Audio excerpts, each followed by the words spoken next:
الإمام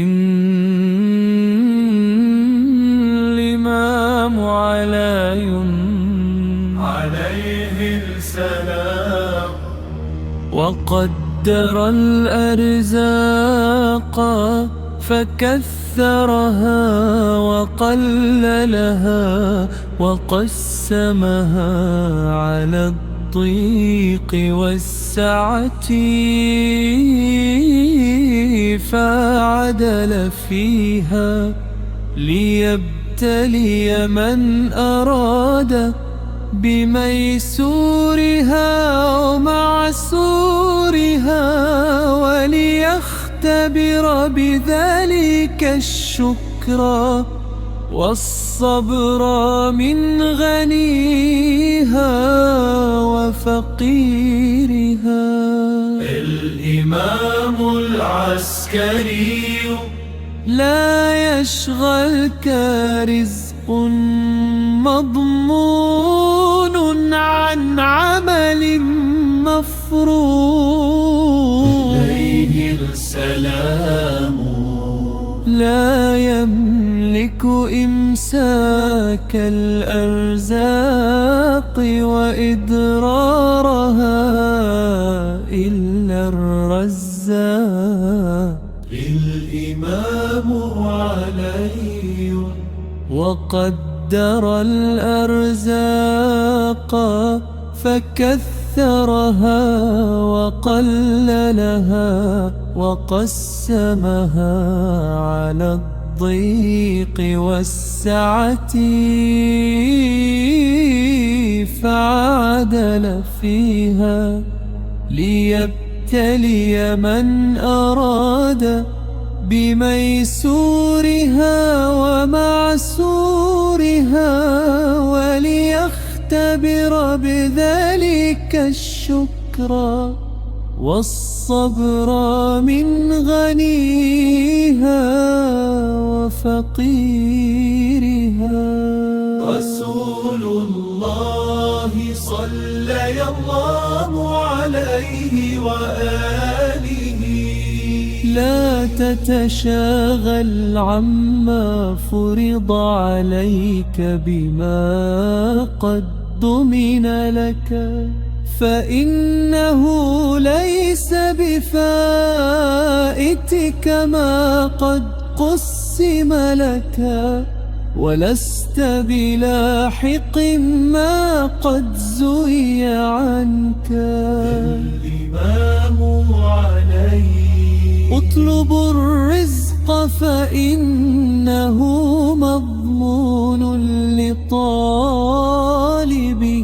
الإمام العسكري لا يشغلك رزق مضمون عن عمل مفروض.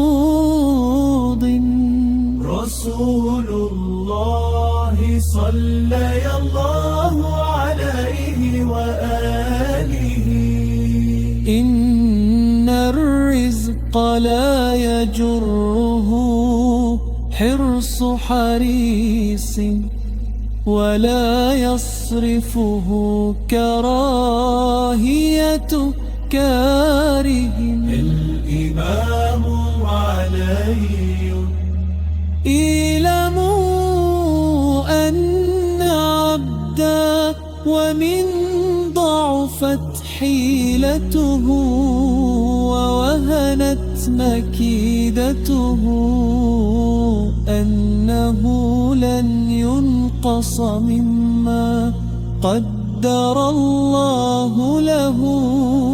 وإن قوي عبد في شدة الحيلة وقوة المكيدة أنه لن يزاد على ما قدر الله له.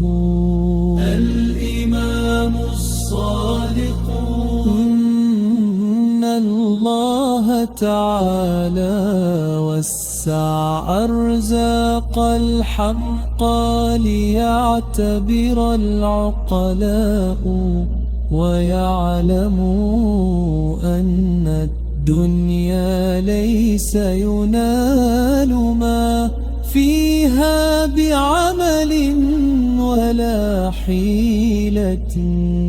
رسول الله صلى الله عليه وآله ألا ولن الروح الأمين نفث في روعي أنه لن تموت نفس حتى تستكمل رزقها.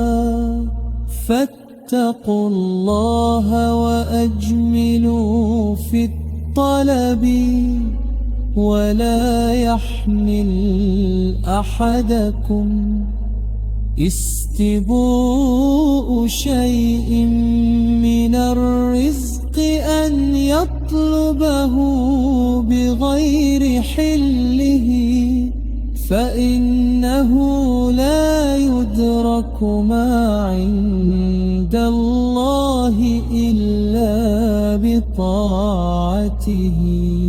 الإمام عليه خذ من الدنيا ما أتاك وتول عما تول عنك، فإن أنت لم تفعل فاجمل في الطلب. الإمام الصادق ليكن طلبك المعيشة فوق كسب المضيع دون طلب الحريص الراضي بالدنيا المطمئن إليها. ولكن أنزل نفسك من ذلك بمنزلة المنصف المتعفف ترفع نفسك عن منزلة الوالي وتتسع ما لا بك للمؤمن من حول. الإمام علي لو أن ابن آدم فر من الإذن كما يفر من الموت لدركه كما يتركه